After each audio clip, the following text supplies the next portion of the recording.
गुजरात विधानसभा चुनाव से पहले पीएम मोदी ने मोर्चा संभाल लिया है। उन्होंने कांग्रेस और नेहरू गांधी परिवार पर बड़े हमले बोलते हुए एक बार फिर से कश्मीर समस्या का जिक्र किया और ये भी बताया कि कैसे उनकी सरकार ने इससे निपटने के लिए शानदार काम किया है। दरअसल देश की सबसे पुरानी सियासी पार्टी कांग्रेस पर कई अहम मुद्दों को सुलझाने के बजाय उन्हें और उलझाने के आरोप लगते रहे हैं और ये आरोप इतने वाजिब हैं कि दशकों से अनगिनत सबूत भी इसको लेकर दिए जा चुके हैं कि किस तरह से कांग्रेस ने सत्ता के लालच में कश्मीर से लेकर कई मुद्दों को अनसुलझा रहने दिया। प्रधानमंत्री नरेंद्र मोदी ने एक बार फिर से इन्हीं मुद्दों को लेकर कांग्रेस पार्टी पर बड़ा हमला बोला। उन्होंने पूर्व प्रधानमंत्री जवाहरलाल नेहरू का नाम लिए बगैर कहा कि आजादी के बाद सरदार वल्लभ भाई पटेल ने तत्कालीन रियासतों के विलय के सभी मुद्दों को हल कर दिया था, लेकिन कश्मीर का जिम्मा एक अन्य व्यक्ति के पास था और वो अनसुलझा ही रह गया।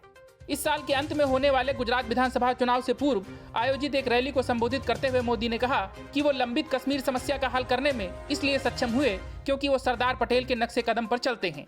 प्रधानमंत्री नरेंद्र मोदी ने कहा कि सरदार साहब सभी रियासतों को भारत में विलय कराने के लिए मनाने में सफल रहे, लेकिन एक अन्य व्यक्ति ने कश्मीर के इस मुद्दे को हल करने का जिम्मा संभाला था। उन्होंने कहा कि मैं क्योंकि सरदार साहब के नक्शे कदम पर चलता रहा हूं, मुझ में सरदार पटेल की भूमि के मूल्य हैं और यही कारण है कि मैंने कश्मीर की समस्या का समाधान किया और सरदार पटेल को श्रद्धांजलि दी। प्रधानमंत्री नरेंद्र मोदी ने भरूच जिले के आमोद में रैली को संबोधित करते हुए कहा कि जब भी हम भारत के इतिहास को पढ़ते हैं और भविष्य की बात करते हैं तो भरूच की चर्चा हमेशा गर्व के साथ होती है। इस धरती ने ऐसी अनेक संतानों को जन्म दिया है जिन्होंने अपने काम से देश का गौरव बढ़ाया है। पीएम मोदी ने कहा कि आज पहला बल्क ड्रग पार्क गुजरात को मिला है और वो भी मेरे भरूच को मिला है। केमिकल सेक्टर से जुड़े अनेक प्लांट का भी आज लोकार्पण हुआ है।